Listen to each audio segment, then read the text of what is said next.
Shalom everyone. I just did a previous video about the hem of Jesus' garment, the two daughters, where one of the women had an issue of blood for 12 years. And I want to focus this video teaching more on the hem of his garment. And what was it? What did it represent? What did it point to? And starting with that, I want to go to two chapters in Matthew.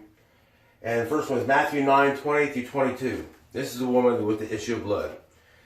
And behold, a woman which was diseased with an issue of blood 12 years came behind him and touched the hem of his garment. For she said within herself, if I may touch his garment, I will be whole. But Jesus turned about, and when he saw her, he said, Daughter, be of good comfort. Thy faith hath made thee whole. And the woman was made whole from that hour. The next one is Matthew 14:36.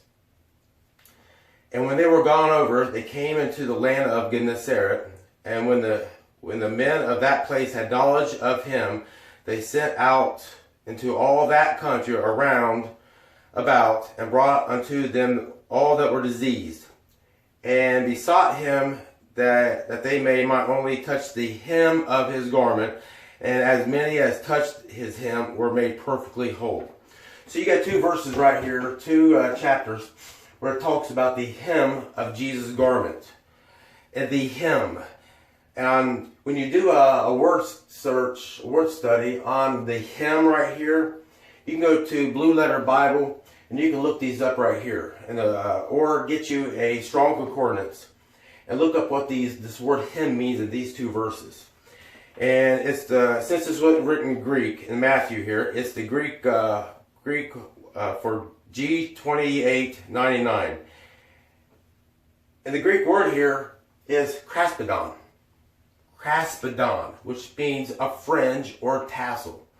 So it doesn't just mean anywhere on his bottom of his clothing. It was a specific thing. Okay, where can we find anything about fringes or tassels in the Old Testament? And you go to Numbers here, Numbers 15:37 through 39. And this is Yahweh speaking to Moses, the Lord. And the Lord spake unto Moses, saying, Speak unto the children of Israel, and bid them that they make fringes in the borders of their garments throughout their generations, and that they put upon the fringes of their borders a ribbon of blue, and it shall be unto you for a fringe, that you look upon it, and remember all the commandments of the Lord, and do them, and that ye seek not after your own hearts and your own eyes, after which ye used to go a-whoring. Alright, so you see in Numbers here, it talks about that the Lord Yahweh instructed Moses and the Israelites to put a fringe in the corner of their garments, or their vestures. Deuteronomy 22:12. Thou shalt make the fringes upon the four corners of thy vestures, wherewith thou coverest thyself. So you see in these two verses right here, the Lord instructed them to put these fringes, which is be the hem, the kraspedon, on the four corners of their garments. What is this fringe? And if you look up these two words right here, the exact same word in Deuteronomy and Numbers 15, the word for fringe here is the Hebrew is H6734, which is the word tzitzit. And I have it written down right here, tzitzit. And it's like you're saying the seat of your pants, seat. That's how I always thought of it. But tzitzit, used in these two verses right here, the fringe, actually means a fringe or a tassel. So, I was wanting to show you, here is what the tzitzit is. Here's what the tzitzit is. I'm going to try to get to the camera so you can see it really good. They were instructed to put a blue ribbon there, and that blue ribbon will remind them of the law of God, or the commandments of God.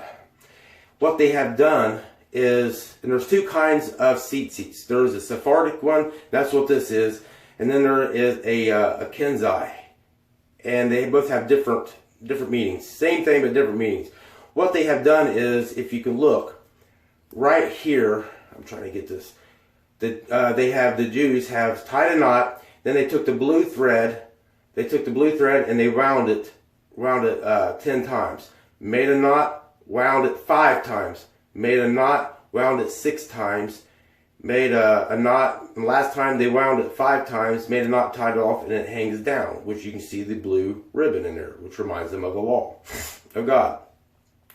What they have done is, in the Hebrew language, Hebrew is alphanumeric, which means the Hebrew, each letter is also its number system. So what they did here is they wound it 10, 5, 6, 5. And when you look that up, that is actually a Yud, a Hey, a Vav, and a Hey, which is a number, is the name of Yahweh. Yahweh. And so they have put on this seat, the Fringes house. So they have put on there the name of the Lord, Yahweh. Then that's the Sephardic, and then there's the Kenzai, which it does basically the same thing, but instead of Yahweh's name, it's got the commandments of the Lord. And you can look that up if you want. But that's what right here, when the woman had an issue of blood and she touched the hem of his garments, this is what she touched. She touched the fringe or the tassel. Or the people in Gethsemane, they had knowledge of Jesus. They touched, and many who touched his hem of his garment was made whole. So they had knowledge of Jesus, and they had knowledge of this. So where else is this used at in the Old Testament? If you look,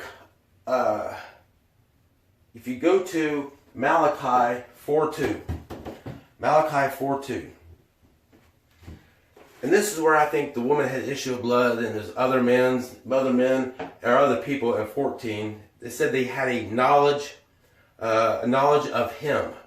So they knew who he was because all the miracles that he was doing. He knew who he was, so they knew what else about him. You go to Malachi 4:2, and it says, "But unto you that fear my name shall the Son of Righteousness arise with healing in his wings." Okay, wings. I don't have it written down, but Psalms 91:4. "He shall cover thee with his feathers, and under his wings shalt thou trust. His truth shall be thy shield and buckler."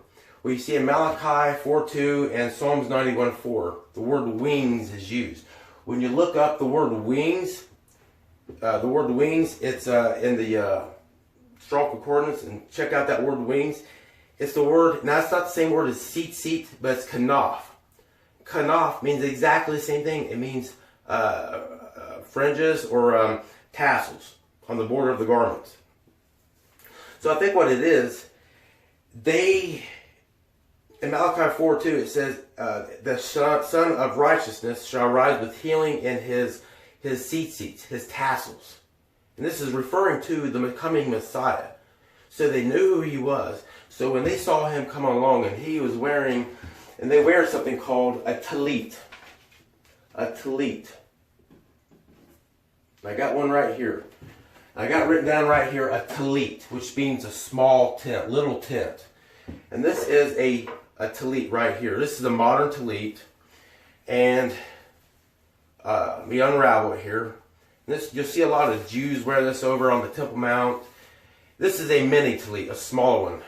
What they do is they wrap themselves into it, and they believe, listen here, I don't understand why, but some of them don't have the blue thread in it. I've never could figure out why, because they're instructed to wear the blue thread, which reminds them of the law of God. So what it is, Malachi 4:2 and Psalms 91:4 talks about the healing in his wings. I believe what it is, when they knew Jesus was Messiah, and they knew this prophecy, they knew of the coming Messiah, they knew there was healing in his wings. They knew there was healing in the hem of his garment, the kanaf, the seat. And so that's why it's just more than just they were touching the bottom of his skirt or his robe. They had knowledge. It even says in Matthew 4:36 here, they had knowledge of him. If they had knowledge of him and he's going around doing all these miracles, then they knew what he was wearing was the wings or the seats on their talit. And so where else can we find, that's why I think what Jesus was wearing on the hem of his garment. Where else can we find that Jesus was wearing the hem, a tallit? A tallit is not, you can't find the word tallit in the Bible, but the tzitzit you can. You can find them right here. But they made this into a garment that they wear. I think the garment that Jesus wore would have been more of his outer garment. It had been his everyday wear. And it had the four corners and to be seamless. It had to be seamless. So you go to the book of John. And this is the crucifixion of Jesus. This is after he got crucified. John 19, 23 through 24. Then the soldiers, when they had crucified Jesus, Yeshua, took his garments and made four parts, to every soldier a part, and also his coat. Now the coat was without seam, woven from the top throughout, just like this tallit, one solid piece, there's no seam. The coat was without seam, woven from top throughout, that they said therefore among themselves, let us not rend it, but cast lots for it, whose it shall be, that the scriptures might be fulfilled. So they were fulfilling, I believe, Psalms 22. If you read all of Psalms 22, from the beginning to the end of Psalms 22, it's basically about the suffering of Christ, Jesus, or Yeshua, up until the end of the cross. So this is what I believe that the hem of his garment was. It was, the hem of his garment was the kanaf, was the seat, and what it is, they had knowledge of the wings. This is the wing right here. This is one of the wings, but there's wings around there, and the wing is the seat, and that's where when they saw the healing in his wings. And here's another last issue here. In Matthew 9 and 14, you read where the woman had issue of blood. She says, for she said within herself, if I may touch his garment, I shall be whole. Then you read in Matthew 14:36 here, this is the people and they besought him, Jesus, that they might only touch the hem of his garment, the fringe, that as many touched were made perfectly whole. There's two words that they were made whole. If you look up these two words again, look up Blue Letter Bible and Word of Your Strong Concordance, you buy one. The word whole here is G4982, and it's the Greek word sozo, which means to be healed or healing, which is exactly what happened in Malachi 4:2. For there is healing in his wings. There is healing in his hem, in the H-E-M, the hem of his garment. And I think what it is, they knew about this, and they took upon their faith. They knew who he was. They knew about these two prophecies, or these two verses in the Old Testament, Malachi 4:2 and Psalm 91:4. So,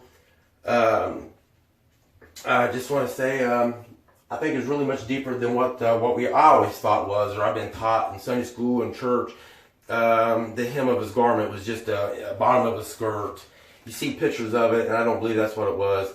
It was the seat. It was the fringe and tassel on the tallit here. Here's another thing, is the last thing, and I'm done here, is a lot of people don't know this, but this is a little small Jewish flag.